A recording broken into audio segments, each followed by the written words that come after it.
September 1939. Paris is calm on the surface. Cafes are open. Newspapers sell steadily. Government buildings stand intact. To the outside world, France appears ready, armed, allied, and confident. Yet behind closed doors, a different reality dominates the conversations of ministers, bankers, and senior officials. France is nearly broke, not defeated, not occupied, but financially exposed in ways the public and its allies do not see. As Europe edges toward war, France presents itself as a pillar of stability. In truth, its economy is fragile, its currency strained, and its political system struggling to admit the scale of the problem. The question is not why France will later fall militarily. The real question is how France entered the war already weakened, and why it worked so hard to hide that weakness from the world. To understand this, we have to step back to the aftermath of the previous war. The First World War left France victorious, but scarred. Entire regions were destroyed. Infrastructure had to be rebuilt almost from scratch. The human cost was immense, and the financial cost even greater. To survive the war, France had borrowed heavily, both at home and abroad. Those debts did not disappear with peace. Throughout the 1920 seconds, France tried to recover while balancing reconstruction, social pressure, and repayment obligations.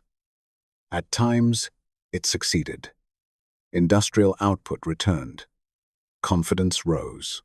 The national currency stabilized for a while. But this stability was fragile, dependent on tight fiscal control and favorable international conditions. Then the global economy turned. The financial crises of the early 1930 seconds struck France later than some countries.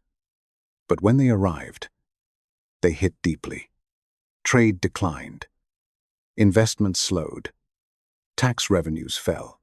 Political divisions widened. Governments rose and fell with alarming frequency, each inheriting the same unsolved problems. By the mid-1930 seconds, France faced a dilemma with no easy answer. Military spending needed to rise. The international situation was deteriorating. Rearmament was no longer optional, but increased defense budgets collided with weak public finances, persistent deficits, and a currency that required constant protection. France could not afford both economic stability and full military preparedness without sacrifice. Instead of confronting this openly, successive governments chose another path: delay, disguise, and reassurance. Budgets were adjusted on paper, but structural problems remained. Short-term borrowing filled gaps. Financial maneuvers masked deficits. The appearance of solidity mattered especially to foreign allies and markets. Confidence became a policy goal in itself. The French currency, in particular, was a source of constant anxiety. Devaluation risked panic. Inflation threatened savings. Capital flight loomed whenever uncertainty grew. To maintain the image of strength, officials defended the currency aggressively, even as reserves thinned. Publicly, France spoke of resolve. Privately, it worried about liquidity. This matters because modern war is not fought on courage alone. It requires steady access to resources, fuel, steel, food, credit. A nation at war must spend continuously, often faster than it can earn. Without financial depth, endurance becomes impossible. By 1938 and early 1939, internal assessments were grim. Debt levels were high. Budget deficits were persistent. Confidence was brittle. Political paralysis slowed decisive reform. And yet, France continued to project readiness, both to deter adversaries and to reassure allies who depended on French stability. This is the first major turning point. France chooses image over admission. Rather than revealing the extent of its vulnerability, it presents a controlled narrative. Rearmament is progressing. Finances are manageable. The situation is under control. This is not a single lie. but a pattern of selective truth. Officials fear that honesty would trigger exactly what they cannot afford: capital flight, currency collapse, and loss of international confidence.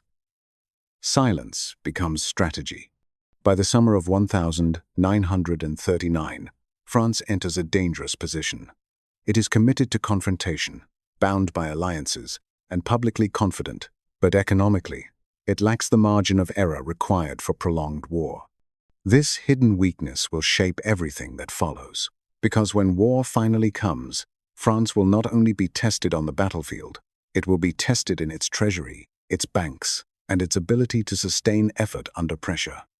And the world will soon discover that the strongest fortifications mean little when the foundations behind them are already cracking. Once war became unavoidable, France's financial strain could no longer be managed quietly. It had to be controlled carefully, deliberately, and above all, invisibly. By late 1939, the French state was spending at a pace it could not sustain for long. Mobilization costs rose immediately. Millions of men were called up, factories shifted to military production, and imports of fuel and raw materials increased sharply. All of this required money, vast amounts of it, long before any battlefield outcome was decided. The problem was not that France lacked wealth in absolute terms, it was that its finances were locked in the wrong places. Large portions of private savings were held cautiously, not circulating. Investors were nervous, capital was mobile, and quick to flee at the first sign of instability. The state needed to spend aggressively, but could not risk spooking the very markets it depended on. This forced the government into a delicate balancing act.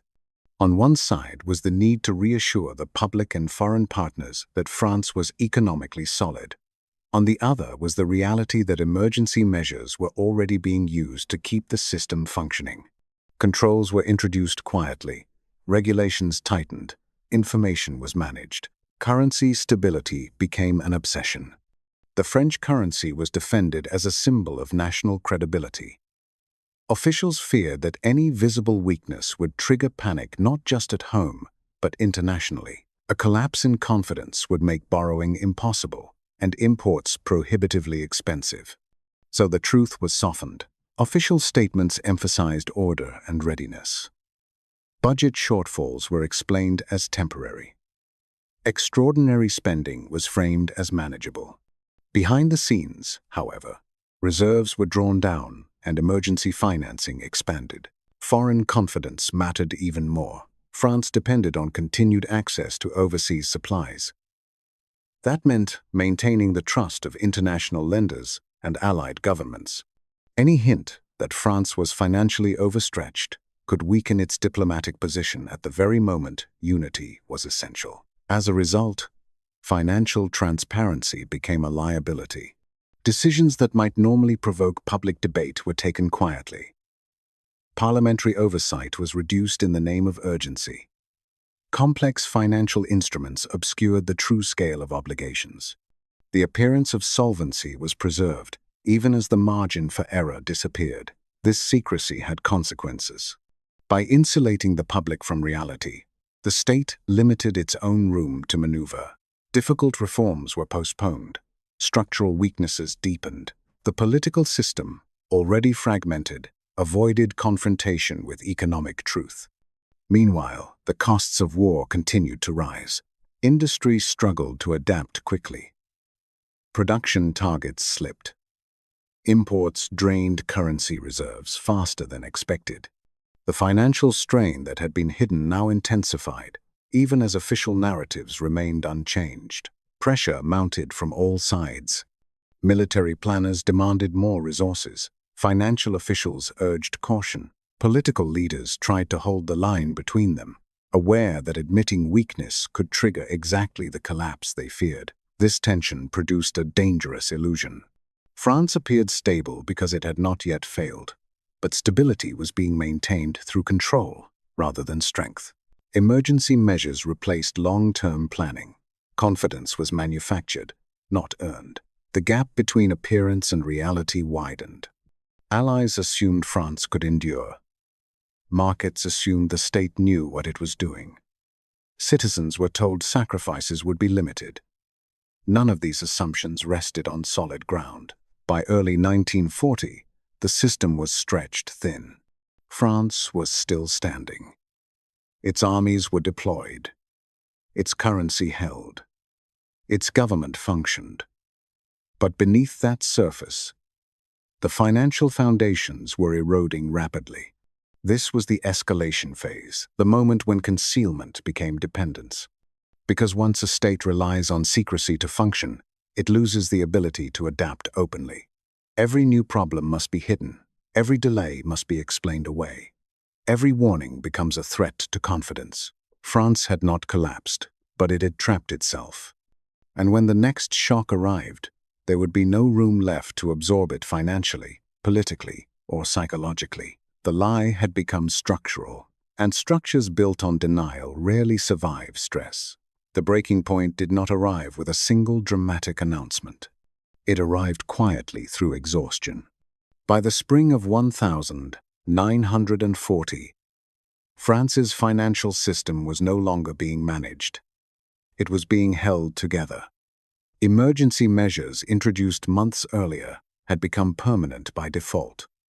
Credit was stretched. Controls multiplied. Decision-making slowed as every choice risked exposing weakness. The state was still paying its bills, but only just. This is where the earlier deception turned inward. For years, officials had reassured markets, allies, and citizens that France's finances were under control. That reassurance now boxed them in. Admitting the truth, how limited the reserves were, how fragile confidence had become, was no longer possible without triggering the collapse they had spent years trying to prevent. So the illusion had to be maintained. Even as expenditures surged, the government hesitated to take the most drastic steps that wartime finance normally required. Large-scale restructuring of debt was delayed. Forced mobilization of private savings was avoided or softened. Full transparency was postponed again and again. The result was paralysis at the worst possible moment. Military planners assumed resources would be there when needed. Industrial managers waited for clear direction that never fully came. Financial officials warned privately that the system was approaching its limits, but those warnings could not be acted on publicly. France entered the decisive phase of the war without financial flexibility. When pressure increased, the system had nowhere to bend. Capital controls tightened further, but too late to restore confidence. Currency defenses continued, but reserves were insufficient to sustain prolonged strain. Imports became harder to finance. Coordination between financial and military priorities broke down. This was the real collapse, not of armies, not of territory, but of capacity. France could still fight briefly. It could still resist. But it could not sustain uncertainty. Its economy had been tuned for stability, not shock. And shock is what modern war delivers. Who benefited from this situation was not a foreign enemy alone. The greatest cost was paid internally. By hiding the depth of the crisis, the state denied itself the chance to prepare society for hardship. Citizens were not mobilized economically in time. Political divisions were left unresolved. Trust between institutions eroded when reality could no longer be disguised. When failure came, it appeared sudden, almost inexplicable. In truth, it had been accumulating for years. The deception had not been malicious. It had been defensive. Officials believed that confidence was the only thing keeping the system alive. And for a time, they were right. But confidence without capacity is temporary. France's financial weakness did not cause military defeat on its own, but it shaped the environment in which decisions were made. It limited options. It slowed responses. It magnified every shock. And when the system finally gave way, it did so completely. Those who had argued for realism were proven right too late. Those who had relied on reassurance lost credibility overnight. The state that had tried to protect itself through silence found itself exposed when silence could no longer be maintained. This is the central betrayal of the period. Not that France lied to the world, but that it eventually believed its own lie. By the time the truth became undeniable, the opportunity to correct course had passed. The financial collapse did not announce itself with numbers or charts. It announced itself through helplessness, and helplessness, once revealed, spreads faster than panic. The final phase would not be about concealment. It would be about consequences. When the illusion finally collapsed, there was nothing left to hide behind. France's financial weakness did not vanish with the end of fighting. It followed the country into defeat, occupation, and reckoning. What had been concealed in 1939 became undeniable in 1940, and irreversible in the years that followed. The state that had tried to preserve confidence at all costs now faced the consequences of having delayed truth. The most immediate outcome was loss of control. With finances exhausted and institutions discredited, France no longer shaped its own economic destiny. Decisions about currency, production, and allocation were no longer made freely.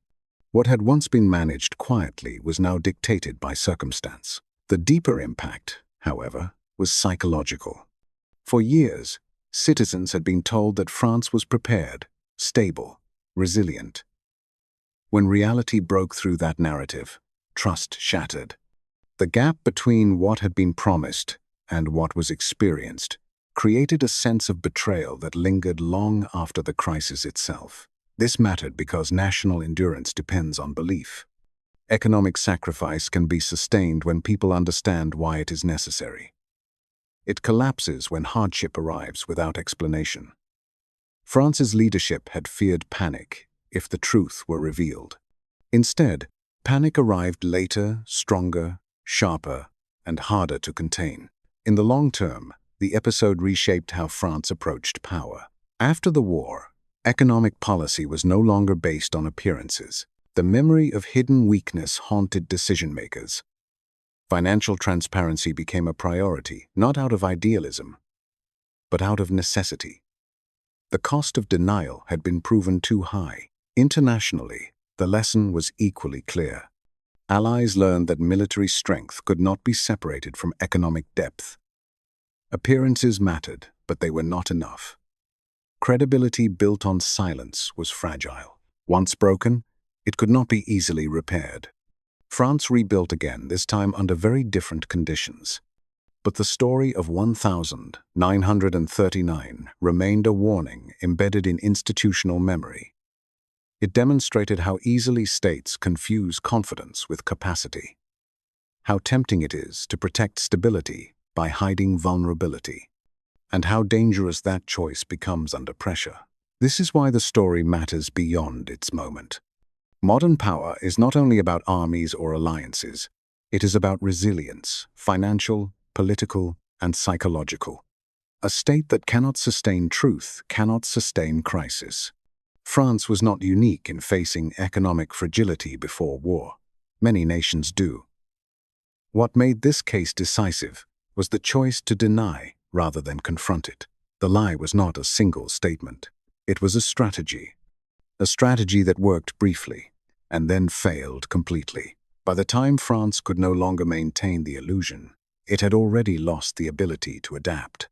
The cost was not just defeat, but disorientation, a nation discovering too late that the ground beneath it had been hollow. The final lesson is quiet, but enduring. Strength that depends on silence is weakness in disguise. And when the moment of truth arrives, silence offers no protection at all.